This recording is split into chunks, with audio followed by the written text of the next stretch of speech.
오늘도 저희 영혼의 쉼터에 오신 여러분을 사랑하고 축복합니다. 시편 60편은 다윗이 에돔과의 전쟁 초반에 패배할 지경에 이르자 하나님의 약속에 근거하여 간구함으로 결국에는 큰 승리를 거두었다는 역사적 사실을 배경으로 합니다. 사무엘하 8장 13절에서는 다윗이 소금 골짜기에서 에돔 사람 18,000명을 쳐 죽이고 돌아와서 명성을 떨치니라 라고 기록하고 있어요. 따라서 전쟁 초반에 겪었던 실패와 고난의 문제를 우리들로 하여금 어떻게 받아들여야 하는지를 가르쳐 줍니다. 첫째, 고난은 하나님이 허락하심에서 시작됩니다. 이러한 말을 우리는 받아들이기 거북할 것입니다. 왜냐하면 우리는 하나님의 사랑의 하나님으로만 알기 때문이에요. 그러나 고난은 하나님이 사랑하시는 당신의 백성을 그의 길로 인도하시는 방법 중에 하나입니다. 그러므로 하나님은 나단 선지자를 통해 나는 그에게 아버지가 되고 그는 내 아들이 되리니 그가 만일 죄를 범하면 내가 사람의 매와 인생의 채찍으로 징계하신다고 말씀하십니다. 둘째, 고난은 하나님의 절대 주권을 인정하는 시간입니다. 본문 1절에서는 하나님이여 주께서 우리를 버려 흩으셨고 분노하셨사오며 라고 합니다. 이렇게 지금 공동체가 겪고 있는 고난의 원인이 하나님에게 있다는 말입니다. 그러나 이러한 고백은 하나님을 원망하려는 의도가 아니지요. 모든 일의 주관자가 하나님이시기에 현재 자기들이 당하는 고난도 하나님이 허락하심에 있다는 의미입니다. 한마디로 세상에서 일어나는 역사의 주관자가 하나님이므로 자신들에 대한 주권도 하나님이 가지고 계시다는 것을 고백하는 말입니다. 또 지고 있는 전쟁도 패배가 아니라 승리로 바꿔주실 수 있다는 말이지요. 그러므로 우리가 고난 속에서 바라보아야 할 것은 고난은 우리의 주권이 하나님께 있다는 것을 고백하는 시간이 되어야 합니다. 하나님을 믿는 백성들도 전쟁에서 패배할 때가 있어요. 심지어 하나님께서 실패로 패배를 하도록 허락하시기도 합니다. 그럴 때 우리는 원망보다 그런 상황에서도 우리를 구원하실 분은 하나님뿐이라는 사실을 더욱 확고하게 붙잡아야 합니다.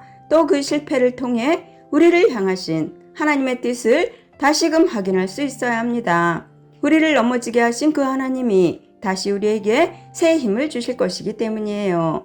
1절로 3절을 보면 승승장구하던 다윗이 패배를 맛보게 됩니다. 그리고 이 패배의 원인을 하나님에게서 찾지요. 하나님이 자신들을 버리셨고 흩어지게 하셨으며 분노하시고 땅을 갈라놓으셨기 때문이라고 말합니다. 그러나 분명한 것은 하나님이 패배를 허락하시고 무너지게도 하신다는 것이지요. 우리는 하나님에게 복과 승리하기만을 바라고 있지만 하나님은 우리에게 패배와 넘어짐도 경험하게 하셔요. 따라서 여러분에게 문제가 찾아왔다면 먼저 자신을 돌아보고 하나님께 기도하면서 원인을 정확히 찾아야겠습니다. 그런데 3절에서 보면 하나님이 이스라엘에게 허락하신 패배는 특이합니다. 하나님이 그들의 마음을 두려움과 불안으로 가득 차게 하신 것입니다. 이렇게 근심과 걱정은 우리의 믿음을 무너뜨립니다. 그래서 이스라엘은 포도주를 마시고 취한 것처럼 비틀거렸습니다. 따라서 하나님이 이스라엘에게 허락하신 실패의 본질은 패배가 아니라 두려움으로 믿음이 흔들리고 눈에 보이는 것에 취해 분별력을 잃어버린 것이죠. 하나님은 이러한 실패를 허락하셔서 그들이 믿음으로 돌이키기를 바라셨어요. 4절에서 하나님이 그들에게 주신 회복의 방법이 바로 교훈입니다. 하나님은 이스라엘에게 깃발을 주시고 그 깃발을 높이 달도록 하셨어요. 이스라엘은 믿음과 분별력을 잃어버려 나아갈 바를 알지 못했습니다. 그래서 하나님이 그들에게 무엇을 바라보고 무엇을 붙잡고 무엇을 향해 나가야 하는지를 알려주셨습니다. 그것이 바로 회복이에요. 우리도 마찬가지입니다. 조건이나 상황이 개선되는 것은 회복의 현상이지 본질이 아닙니다. 회복의 본질은 하나님의 뜻을 깨닫고 그 뜻을 향해 방향을 잡는 것이 하나님이 주시는 회복이에요. 5절에서 다윗은 또다시 하나님의 은혜를 구합니다. 그리고 하나님은 당신이 어떤 분이신지를 알려주는 것으로 대답합니다.